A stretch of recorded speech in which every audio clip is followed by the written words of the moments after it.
Hello YouTube, this is Let's Talk Horror and welcome back to another video. So before we get to the main topic of today's video, I do want to address some things. First of all, this is the new format that I was referencing in my It Chapter 2 video for those of you that watched it. So if you watch some of my other videos, there has been a little bit of an audio issue that I've been noticing, and I've been trying to get that fixed, haven't quite figured it out yet. So until I do, we're just going to kind of be switching to an audio-only type of thing for now. But the other thing I wanted to get to is the fact this is not the Halloween video that I said that it was going to be. I did say in my It Chapter 2 that I wanted to do a Halloween video this week. I decided to switch it up, simply put. I still have that Halloween video planned. I'm just putting it off till next week, because the other night I watched Black Christmas 1974 for just the second time, and I just want to get my thoughts on it out there, out on the internet while it's still fresh. So, because I feel like this movie really needs to be talked about. So that's what we're going to do today. So hopefully you enjoy, and now let's get to the main part of the video, which is Black Christmas 1974. Black Christmas 1974, to be honest, I'm amazed by this movie. I really am amazed by this movie. Because I feel like a lot of the credit that we give Halloween 1978, as we should, I want to be very clear on that, because there's going to be a lot of comparisons, and I may even say some controversial things about Black Christmas 1974 and Halloween 1978. But for a lot of the credit that we give Halloween 1978, we should be giving to Black Christmas 1974, because you can do the math. Black Christmas 1974 did a lot of the things that Halloween 1978 would go on to do, but did it 4 years earlier. You know, what I find amazing about Black Christmas is that it's not a movie that has been fully appreciated and still isn't fully appreciated. Guys, I only saw Black Christmas because a 2019 remake was announced. Yes, it was when the remake to Black Christmas was announced that I decided to finally pop Black Christmas in. Before that, I didn't really have any urgency to do it. I didn't really have any drive to do it. This wasn't a movie that you heard about all that much. I don't know. I just didn't really see the desire. I'd heard the title, but to be honest, before last year, I was a little bit more familiar with the remake. Now, I hadn't seen the remake either. I remember, the trailers and seeing the poster when it first came out in 2006. I was still a kid then, so, yeah, I didn't have any desire. In fact, I didn't find out until a couple of years after the 2006 film that, oh yeah, there was an original movie. Well, okay, but you never heard anything about it. Look, sometimes it takes a few years to get a movie fully appreciated. Famously, John Carpenter's The Thing was not that popular of a movie when it first came out. In fact, it critically bombed. But it gained popularity and now is one of the greatest movies of all time, in my opinion.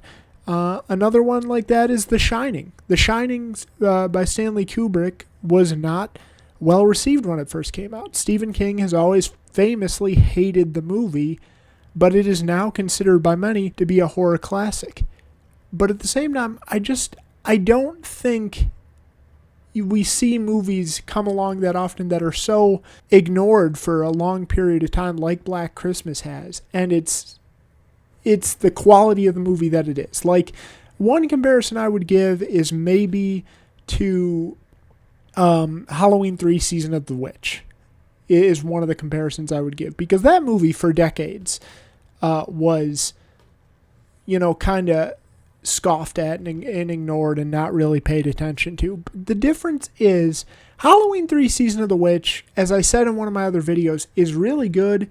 I think it deserves a look, but it's not a masterpiece. Like, I think we can call Black Christmas 1974 a masterpiece, to be honest. I think it's like that. I think in some ways, well, to me, it's just as good as Halloween, and in some ways, I'm going to say it, folks, I think it does some things a little bit better than Halloween. I really think that. It's kind of a mix of Halloween and Texas Chainsaw Massacre to me, because it has all the mood and the atmosphere and the slow burn type of style that would go on to define Halloween, and it does it in such a fabulous way. It also kind of has this guerrilla style filmmaking, or that type of thing that went on to define Texas Chainsaw Massacre.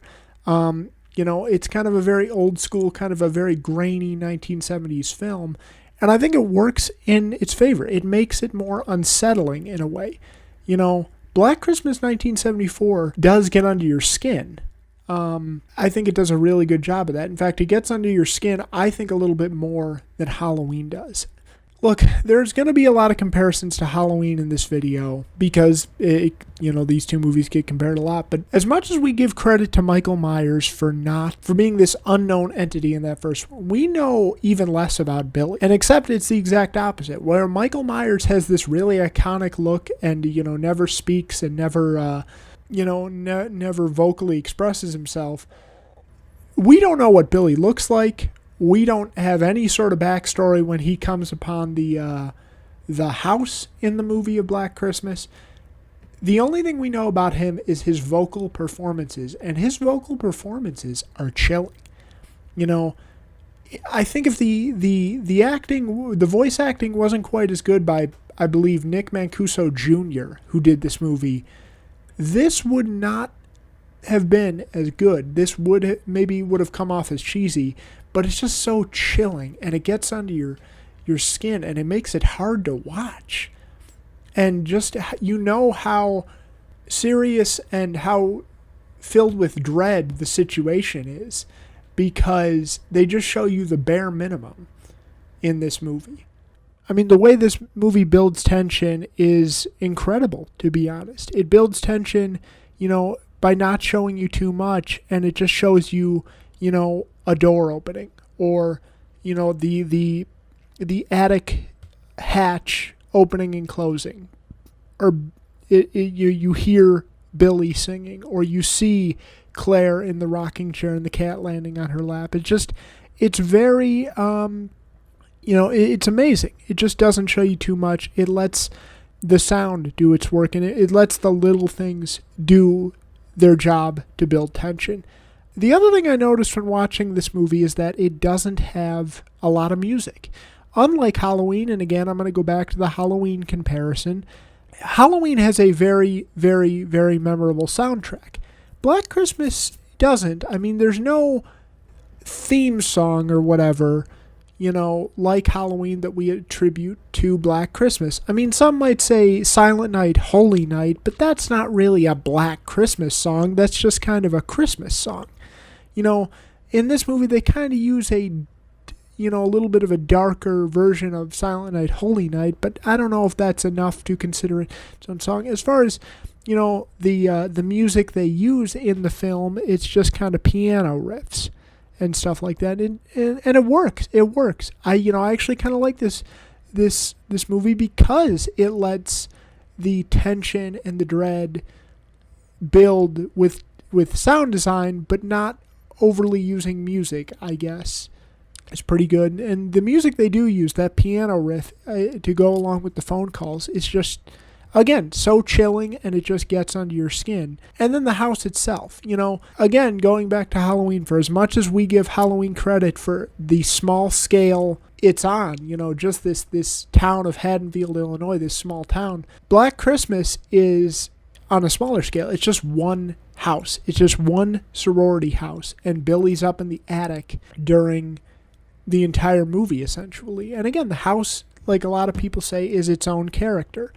The dread is built through the house, by the attic door opening and closing, or by the cat meowing in the attic, or by a door opening, and there's that great scene at the end of the movie where, Jess is on the phone with the cop, and the cop finally says he's in the house, and that look towards the hallway, in the staircase, and it's just so dark, and she kind of realizes what that means, and it's just, that shot is so great. Yeah, the house in itself is its own, like, iconic character in a way. And you like all the characters, too. I think Jess Bradford is one of the more underrated final girls. Again, I give this movie even more credit for the risk it took in introducing the abortion storyline into this movie, because that is a still very controversial storyline even today. And if that's controversial today, just imagine what that was like in 1974. And I just give the movie a lot of credit for introducing that kind of social commentary into the film, while also using it to kind of create a red herring, because for a lot of the movie you think, is Billy really Peter? And they do a good job of developing the red herring with that, with her boyfriend, and I think that's great. I think that's great, and I just give the movie a lot of credit for that, to introduce that story, to kind of give a little bit of a commentary on that, while also, using it as kind of a red herring. I think they did that very well. And then, of course, that ending. I'm going on a bit long here, but that ending is one of the great and dark endings, if you will, that you will ever see. And it's ambiguous. You don't know what happens. And what I noticed this time about that ending is that, again, no music. They let one thing, is the final shot of the movie. And if you haven't seen the movie, again, what are you doing? As I say in some of my other videos, if by now you haven't seen the movie, you need to go see this movie. It's outstanding. It's absolutely outstanding. The last shot of that movie, when you realize what is happening, all you hear is that phone ring, as they zoom out on the house. That's just a chilling, again, I use the word chilling a lot in this video. It is just a chilling and great ending to the movie, and it's ambiguous, and it lets you figure it out for yourself and come up with your own conclusions, like a lot of the movie. Like, you don't know anything about Billy. You have to come up with your own conclusions, and I think that's great. And, Black Christmas, a great movie. Extremely underrated movie. It is finally getting the attention that it deserves. And again, guys, it should be considered right up there with Halloween, and in some ways, I consider it maybe even a little bit better than Halloween. I know that's very controversial, but that's the way it is with me. But this is one I'm going to pop in every December. I'm mad at myself that I waited as long as I did to pop this one in, but this is an absolute masterpiece of a movie, and still 50 years later, it does not get the recognition it deserves as a horror classic. But let's start. We had the 2019 remake, which wasn't very good. Maybe I'll get into that in another video. We have a new fan film by Dave McRae coming out, and I think that's great because it's giving more recognition to the original source material, which it so richly deserves, and I can't wait to see that. So if you haven't checked out Black Christmas, please do yourself a favor, check it out, and let's hope I'm talking about it more in future videos, because I'm super excited. I think it deserves to be talked about more. Thank you for tuning in today, guys. Hopefully you enjoyed the new format. Hopefully you enjoyed this video, and I will see you guys later.